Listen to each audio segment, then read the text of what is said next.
দুঃখজনক হলেও সত্য, দীর্ঘ 9 মাস অতিবাহিত হয়ে যাওয়া সত্ত্বেও এখন পর্যন্ত এই রক্তের উপর দাঁড়িয়ে থাকা প্রশাসন ছাত্র সংসদ নির্বাচন আয়োজন করার ব্যাপারে কোনো দৃশ্যমান পদক্ষেপ গ্রহণ করতে পারে নাই। প্রতিটি ক্যাম্পাসে বিভিন্ন গোষ্ঠী ছাত্র সংসদ নির্বাচন বানচাল করার জন্য নানা ধরনের চক্রান্ত করে যাচ্ছে। এরই ধারাবাহিকতায় ঢাকা বিশ্ববিদ্যালয়ে দেশের দ্বিতীয় বৃহত্তম সংসদ খ্যাত ডাকসু নির্বাচনের জন্য প্রশাসনকে আমরা বারবার দাবি জানিয়ে আসছিলাম যে দ্রুততম সময়ের মধ্যে যাতে ডাকসু নির্বাচনের কার্যক্রম শুরু করা হয়। কিন্তু অত্যন্ত দুঃখজনক হলেও সত্য, বিশ্ববিদ্যালয় প্রশাসন আমাদেরকে কথা যতবার দিয়েছেন ততবারই তাদের কথা ভঙ্গ করেছেন। আমরা ডিসেম্বর থেকে ডাকসু নির্বাচনের দাবিতে আন্দোলন করে যাচ্ছি। বিশ্ববিদ্যালয় প্রশাসন প্রতিটা পদক্ষেপের ক্ষেত্রে আমাদেরকে যখন বলেছিলেন যে 2-1 দিনের ভিতরে এই কাজটা তারা সম্পূর্ণ করবেন, কিন্তু আমরা দেখেছি যে সেটি সম্পূর্ণ করতে তারা 2-3 মাস লাগিয়ে দিচ্ছে। সর্বশেষ অনেক আন্দোলনের পরে বিশ্ববিদ্যালয় প্রশাসন একটা রোডম্যাপ ঘোষণা করতে বাধ্য হয়, টাইমলাইন। যেই টাইমলাইনে তারা উল্লেখ করেছিল যে মে মাসের প্রথম অর্ধের মধ্যে ডাকসু নির্বাচনের জন্য তারা নির্বাচন কমিশন গঠন করবেন, একই সাথে প্রথম অর্ধের মধ্যেই নির্বাচনের জন্য খসড়া ভোটার তালিকা প্রস্তুত করবেন।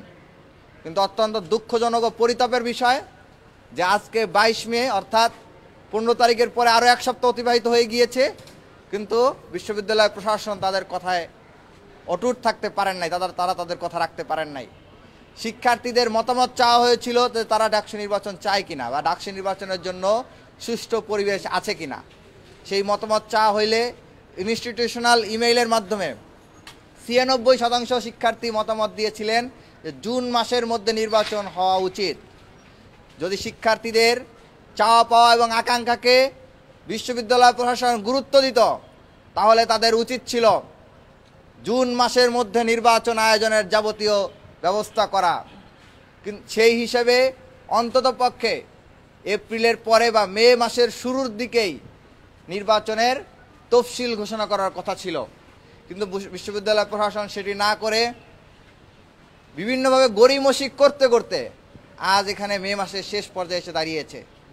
আমরা বিশ্ববিদ্যালয় প্রশাসনের প্রশাসন বিদেশি ম্যামের সাথে সাক্ষাৎ করেছি। আপনারা দেখেছেন শিক্ষার্থীরা অনশন করছে ডাকসু নির্বাচনের রোডম্যাপের দাবিতে। আমরা সেই বিষয়গুলো, আমাদের দাবিগুলো আমরা জানিয়েছি। আমরা বলেছি যে ডাকসু নির্বাচনের জন্য যে কমিশন গঠন করার কথা ছিল 15 মের মধ্যে অর্থাৎ মে মাসের প্রথম অর্ধের মধ্যে, সেটি তারা কেন রাখতে পারেন না সে ব্যাপারে আমরা তাদের জবাব দিয়ে নিয়েছি, প্রশ্ন করেছি এবং একই সাথে দাবি জানিয়েছি যে আগামী 2-1 দিনের ভিতরে নির্বাচন কমিশন গঠন করে আগামী সপ্তাহের মধ্যে অর্থাৎ ঈদুল আজহার ছুটি শুরু হওয়ার আগেই ডাকসু নির্বাচনের জন্য তফসিল ঘোষণা করতে হবে। ডাকসু নির্বাচন এবং ছাত্র সংসদ নির্বাচন নিয়ে কোনো ধরনের টাল বাহানা মেনে নেওয়া হবে না।